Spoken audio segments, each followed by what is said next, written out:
శ్రీకృష్ణ పరబ్రహ్మణే నమః. మనం రోజుకొక శ్లోకం శివానందలహరి చెప్పుకుంటున్నాం. ఈరోజు 44వ శ్లోకం. కరలగ్నం మృగకరీంద్రభంగో ఘనసార్ధూల విఖండనోస్తజంతుః గిరిశో విసదాకృతి సచేతః కుహరే పంచముఖోస్తి మే కుతోభి. కరలగ్నం మృగకరీంద్రభంగో ఘనసార్ధూల విఖండనోస్తజంతుః గిరిశో విసదాకృతి సచేతః కుహరే పంచముఖోస్తి మే కుతోభి. కరలగ్నం మృగకరీంద్రభంగో ఘనసార్ధూల విఖండనోస్తజంతుః గిరిశో విసదాకృతి సచేతః కుహరే పంచముఖోస్తి మే కుతోభి. సాక్షాత్తు శివుడే మనం హృదయంలో నిలిచినప్పుడు ఇంకా మనకు బెంగ ఎందుకండి అని ఇక్కడ చెప్తున్నారు.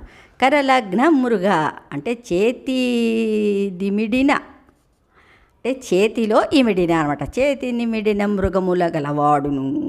కరీంద్రభంగ గజాసురుని భంగపరిచిన వాడును.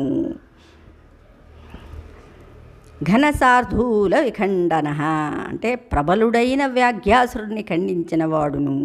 అంటే పెద్ద పులులను చంపినది. అస్తజంతు తనయందు లీనముగు ప్రాణికోటి కలవాడును. అంటే జంతువులను నిరసించు నదియు. గిరిసహ పర్వతమందు శయనించువాడును. విశదాకృతి తెల్లని శరీరకాంతి కలవాడును. పంచముఖ 5 ముఖములు కలవాడును. అగు పరమేశ్వరుడను సింహము మే నా యొక్క చేతక్కుహరే చిత్తమను గుహయందు అస్తి కలదు. మే నాకు భయము కుతః ఎక్కడిది అన్నారు. ఇంకా నాకు భయం ఎక్కడి నుంచి వస్తుంది కదా. చేతియందు మృగము గలవాడును. గజాసురుని సంహరించిన వాడును. ఘనుడైన వ్యాఘ్యాసురుని ఖండించిన వాడును. అంతమును పొందిన ప్రాణి సముదాయము గలవాడును. అంటే చనిపోయాక అందరూ ఎక్కడికి వెళ్తారండి?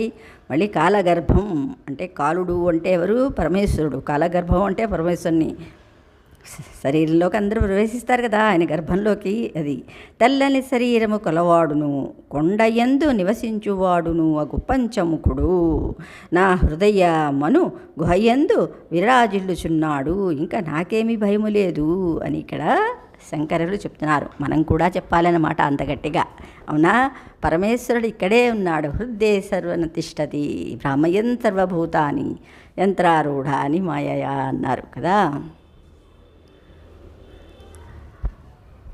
అంటే భగవద్గీతలో కూడా చెప్పారు, సమం పశ్యతి సర్వత్రా సర్వంతా మై పశ్యతి తస్యాహన్న ప్రణశ్యామి నచమేన ప్రణశ్యతి. అంతటా నేను ఉన్నాను. ఉన్నప్పుడు నువ్వు ఉన్నప్పుడు నిన్ను కూడా నేను చూస్తున్నట్టే కదా. నన్ను నీవు ఎలా చూస్తున్నావో నేను కూడా అలాగే చూస్తున్నాను. అందుకని పరమేశ్వరుడు అంతటా ఉన్నాడు. హృదయానికి చాలా దగ్గరలో కూడా ఉన్నాడు. శివునికుండే లక్షణాలన్నీ సింహానికి బాగా చెల్లుతాయి అని, అటువంటి శివుడు అనే సింహం నా హృదయం అనే గుహలో ఉండగా ఇంకా నాకేం భయం అంటే అడవికి మృగరాజు ఎవరు? సింహం. అలాగే ఇక్కడ మన మనస్సు అనే అరణ్యంలో పరమాత్మని ఉంచుకుంటే ఇంకా భయం ఏమిటి? లేదు కదా అని శంకరులు అంటున్నారు.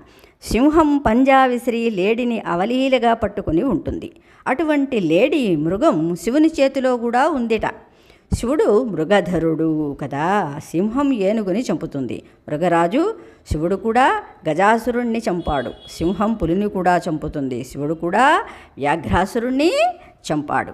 సింహం కడుపులో ఎన్నో మృగాలుంటాయి. అలాగే శివుని కడుపు నిండా స్థావర జంగమాత్మకమైన విశ్వం నిండి ఉంటుంది.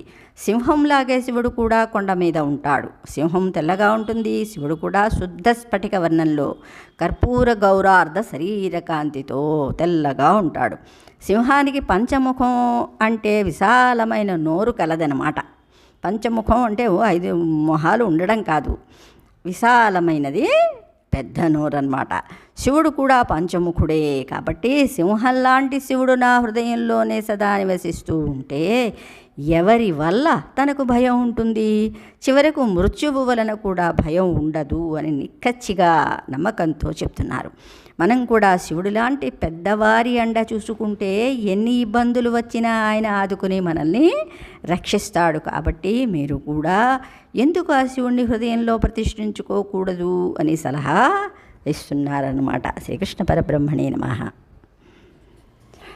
ఆ తాత్పర్యం తక్కువ ఉన్నా మీకు ఎంతో చెప్పినా సరే ఆ శ్లోకం మీకు మనస్సులోకి వెళ్ళకపోతే ఇదంతా వృధా అన్నమాట.